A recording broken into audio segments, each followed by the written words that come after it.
प्यारे विद्यार्थियों, सुप्रभात। देखिए, उसने कहा था चंद्रदत्त शर्मा गुलेरी की कहानी का चौथा भाग। जब वो यवन सैनिक है, वो अपना वेश परिवर्तित करके जब वहाँ आता है तो उसको लहना सिंह पहचान जाता है। और फिर आपस में क्या होती है, कैसे उनको वो पहचानते हैं, सिगरेट के माध्यम से अनेक पुरानी बातों को याद करके वो उनकी परख कर लेते हैं और उनको पहचान लेते हैं कि ये मेजर अपना अधिकारी नहीं है, ये तो कोई गुप्तचर है। और वेश परिवर्तित करके उनका वेश बना करके बालों के माध्यम से, सिर के माध्यम से, पुरानी बातों के माध्यम से उसको पहचान लेते हैं। देखिए, होश में आओ, कयामत आई है और लेफ्टन साहब की वर्दी में पहन कर आई है कि अपना जो अधिकारी है लेफ्टन है, वो उसका कोई वेश परिवर्तित करके कोई अन्य व्यक्ति यहाँ आया हुआ है और वो हमारा विनाश करना चाहता है। लेफ्टन साहब या तो मारे गए या कैद हो गए, कि लेफ्टन साहब को या तो मार दिया गया या फिर उनको कैद कर लिया गया और उनका स्थान वस्त्र परिवर्तित करके कोई और व्यक्ति आया हुआ है। उनकी वर्दी पहनकर यह कोई जर्मन आया हुआ है, कि कोई यवन सैनिक है, जर्मन सैनिक हुआ है। सूबेदार ने इसका मुंह नहीं देखा, मैंने देखा और बातें की। कि सूबेदार उसको नहीं पहचान पाया, लेकिन मैंने उसकी बातें की और उसको मैंने पहचान लिया। साफ उर्दू बोलता है पर किताबी उर्दू, और मुझे पीने को सिगरेट दिया है। कि मैं कभी सिगरेट पीता ही नहीं हूँ, लेफ्टन साहब ने मेरे को कभी सिगरेट दिया ही नहीं और वो मेरे को सिगरेट दे रहा है और एकदम उर्दू बोल रहा है और किताबी उर्दू बोल रहा है। तो फिर अब क्या करें, अब मारे गए, अब तुम्हारे ही जाएंगे, धोखा है। सूबेदार हो रहा कीचड़ में चक्कर काटते फिरेंगे और यहाँ खाई पर धावा होगा। उठो, एक काम करो, पलटन के पैरों के निशान देखते देखते दौड़ जाओ, अभी बहुत दूर न गए होंगे। सूबेदार से कहो एकदम लौट आवे, खंदक की बात झूठ है कि आपको जो बताया गया वहाँ ऐसा कुछ नहीं है। चल चले जाओ, खंदक के पीछे से निकल जाओ, पता तक न खड़के, देर मत करो। हुक्म तो यह है कि यहीं ऐसी तू तैसी हुक्म की कि आदेश को छोड़ो, अबे अपने साथियों की जान को बचाओ। मेरा हुक्म जमादार लहना सिंह, जो इस वक्त यहाँ सबसे बड़ा अफसर है, कि मैं जमादार हूँ और यहाँ का सबसे बड़ा अधिकारी हूँ और मैं आपको ये आदेश दे रहा हूँ, उसका हुक्म है। मैं लेफ्टन साहब की खबर लेता हूँ, लेफ्टन साहब को क्या हुआ है, बंधक बनाया गया है या मार दिया गया है, मैं उसके बारे में खोज करता हूँ। पर यहाँ तो तुम आठ हो, कि यहाँ तो तुम सिर्फ आठ ही हो। आठ नहीं, 10 लाख, एक एक अकालिया सिख 1.25 लाख के बराबर होता है। चलिए जाओ, कि हम सरदार है और एक सरदार है, वो 1.25 लाख के बराबर होता है। इसलिए हमें आठ नहीं, आप 10 लाख मानिए। आप जाओ और उनको वापस लेके आओ। लौट कर खाई के मुहाने पर लहना सिंह दीवार से चिपक गया। उसने देखा कि लेफ्टन साहब ने जेब से बेल के बराबर के 3 गोले निकाले, तीनों को जगह जगह खंदक की दीवारों में घुसेड़ दिया और तीनों में एक तार सा बांधे दिया। बम लगा दिया गया। तार के आगे सूत की एक गुत्थी थी, जिसे सिगड़ी के पास रखा। बाहर की तरफ जाकर एक दिया सलाई जलाकर गुत्थी पर रखने ही लगे। बिजली की तरह दोनों हाथों से उल्टी बंदूक को उठाकर लहना सिंह ने साहब की कोहनी पर तान कर दे मारा। ये लेफ्टन साहब के वेश में आए थे, वो जैसे ही विस्फोट करना चाह रहे थे, आग जलाना चाह रहे थे, उसी वक्त लहना सिंह है वो उसकी कोहनी पर अपनी बंदूक से प्रहार कर देता है। धमाके के साथ साहब के हाथों की से दिया सलाई गिर गई और वो आगे नहीं जला पाए। लहना सिंह ने एक कुंदा साहब की गर्दन पर मारा और साहब आहे मीन कोट कहते हुए चित्त हो गए। लहना सिंह ने तीनों गोले बिन कर खंदक के बाहर फेंके और साहब को घसीट कर सिगड़ी के पास लेटाया। जेबों की तलाशी ली, 3-4 लिफाफे और एक डायरी निकल कर उन्हें अपनी जेब के हवाले किया। साहब की मूर्छा हटी। लाना सिंह हंसकर बोला, क्यों लेफ्टन साहब, मिजाज कैसा है, क्या हाल है? आज मैंने बहुत बातें सीखी। यह सीखा कि सिख सिगरेट पीते हैं, कि पहली बार ऐसा मेरे को पता चला कि सिखों को सिगरेट भी पिलाई जाती है। सीखा कि जग्गाधारी के जिले में नील गायें होती हैं। कि नील गायें भी कैसी होती हैं, आगे देखिए। और उनके 2 फुट 4 इंच के सींग होते हैं, कि इतने इतने बड़े सींग होते हैं, मैंने आज तक ऐसा देखा नहीं है। कि ये सीखा कि मुसलमान खानसामा मंदिरों में जल चढ़ाते हैं, कि मुसलमान भी मंदिरों में पूजा अर्चना करते हैं और लेफ्टन साहब खोते पर चढ़ते हैं। पर यह तो कहो, ऐसी साफ उर्दू कहाँ से सीख आए हमारे लेफ्टन साहब? तो बिना डेम के 5 लफ्ज भी नहीं बोला करते थे कि उनको तो उर्दू बोलनी नहीं आती, तो और आप उर्दू कहाँ से सीख करके आ गए।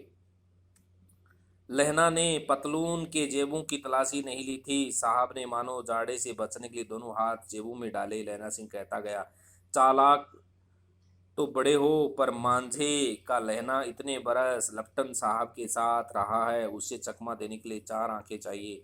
3 महीने हुए, एक तुर्की मौलवी मेरे गांव आया था। औरतों को बच्चे होने की ताबीज बांटता था और बच्चों को दवाई देता था। चौधरी के बड़ के नीचे मंजा बिछा कर हुक्का पीता रहता था। कहता था कि जर्मनी वाले बड़े पंडित हैं,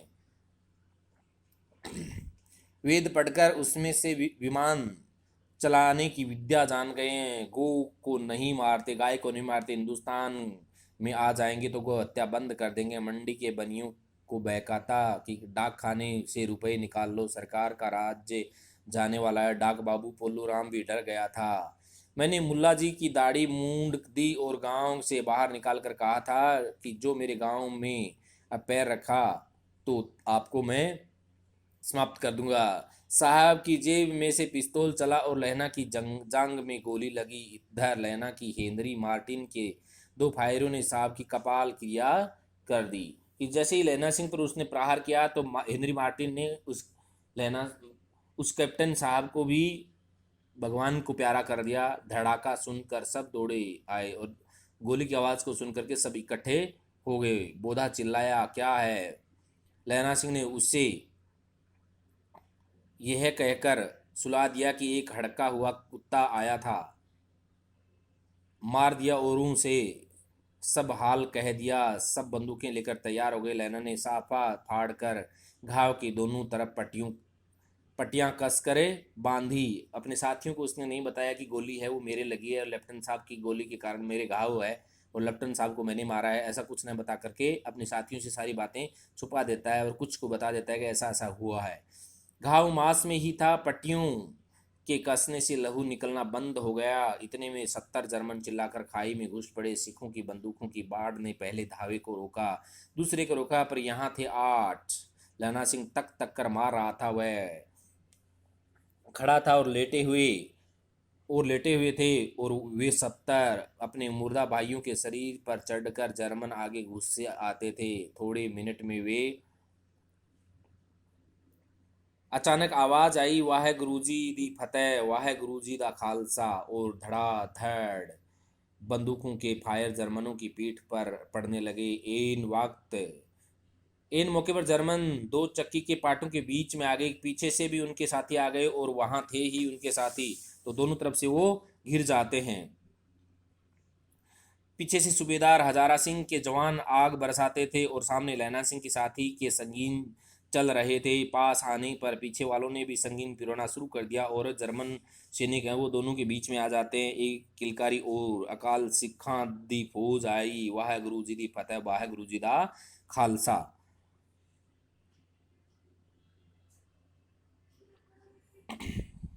सत श्री अकाल पुरुष। और लड़ाई खत्म हो गई। 63 जर्मन या तो खेत रहे थे या कराह रहे थे, सबको तहस नहस कर दिया गया। सब जर्मन सैनिक मारे गए। सिखों में 15 के प्राण गए और सिखों में भी 15 सैनिक मारे गए। सूबेदार के दाहिने कंधे में से गोली आर पार निकल गई। लैना सिंह की पसली में एक गोली लगी। उसने घाव को खंदक की गीली मिट्टी से पूर लिया और बाकी का साफा कसकर कमरबंद की तरह लपेट लिया। किसी को खबर न हुई कि लैना को दूसरा घाव भारी घाव लगा है। लड़ाई के समय चांद निकल आया था, ऐसा चांद जिसके प्रकाश से संस्कृत कवियों का दिया हुआ अक्षयी कभी नष्ट न होने वाला नाम सार्थक हुआ। और हवा ऐसी चल रही थी जैसे बाणभट्ट की भाषा में दंत वीणों उपदेश आचार्य कहलाती। वजीरा सिंह कह रहा था कि कैसे मन मन भर फ्रांस की भूमि मेरे बूटों से चिपक रही थी। जब मैं दौड़ा दौड़ा सूबेदार के पीछे गया, सूबेदार लहना सिंह से सारा हाल सुन और कागजात पाकर वे उसकी तुरंत तुरंत बुद्धि को सराह रहे थे और कह रहे थे कि तू न होता तो आज सब मारे जाते, कि आप उसे लेफ्टिनेंट साहब को नहीं पहचानते तो आज सारे के सारे मौत के घाटे उतार दिए जाते। इस लड़ाई की आवाज़ 3 मील दाहिनी ओर खाई वालों ने सुन ली थी। उन्होंने पीछे टेलीफोन कर दिया था। वहां से लेफ्टिनेंट, 2 डॉक्टर और 2 बीमार ढोने की गाड़ियां चली आई जो कोई 1.5 घंटे के अंदर अंदर आ पहुंची। फील्ड अस्पताल नजदीक था, सुबह होते होते वहां पहुंच जाएंगे, इसलिए मामूली पट्टी बांधकर एक गाड़ी में घायल लिटाए गए, दूसरी में लाशें रखी गई। सूबेदार ने लैला सिंह की जांग में पट्टी बंधवानी चाहिए, पर उसने यह कहकर टाल दिया कि थोड़ा घाव है, सवेरे देखा जाएगा। बोधा सिंह जौहर में भरा रहा था, वह गाड़ी में लिटाया गया। लैना को छोड़कर सूबेदार जाते नहीं थे। यह देख लैना ने कहा, तुम्हें बोधा की कसम और सूबेदार ने जी की सौगंध है, जो इस गाड़ी में न चले जाओ, और तुम मेरे लिए वहां पहुंचकर गाड़ी बेच देना, और जर्मन मुर्दों के लिए भी तो गाड़ियां आती होंगी। मेरा हाल बुरा नहीं है, देखते नहीं मैं खड़ा हूँ वजीरा सिंह, मेरे पास तो हैं ही। अच्छा, पर बोधा गाड़ी पर लेट गया, भला आप भी चढ़ जाओ। सुनिए तो सूबेदार जी, कोहरा को चिट्ठी लिखो तो मेरा मत्था टेकना लिख देना, और जब घर जाओ तो कह देना कि मुझसे जो उसने कहा था वह मैंने कर दिया। गाड़ियां चल पड़ी थी। सूबेदार ने चढ़ते चढ़ते लैला का हाथ पकड़कर कहा, तेरे मेरे और बोधा के प्राण बचाए, कि तैने मेरे और बोधा के प्राण बचाए, लिखना कैसा, साथ ही घर चलेंगे। अपनी सूबेदारनी को तू ही कह देना उसने क्या कहा था।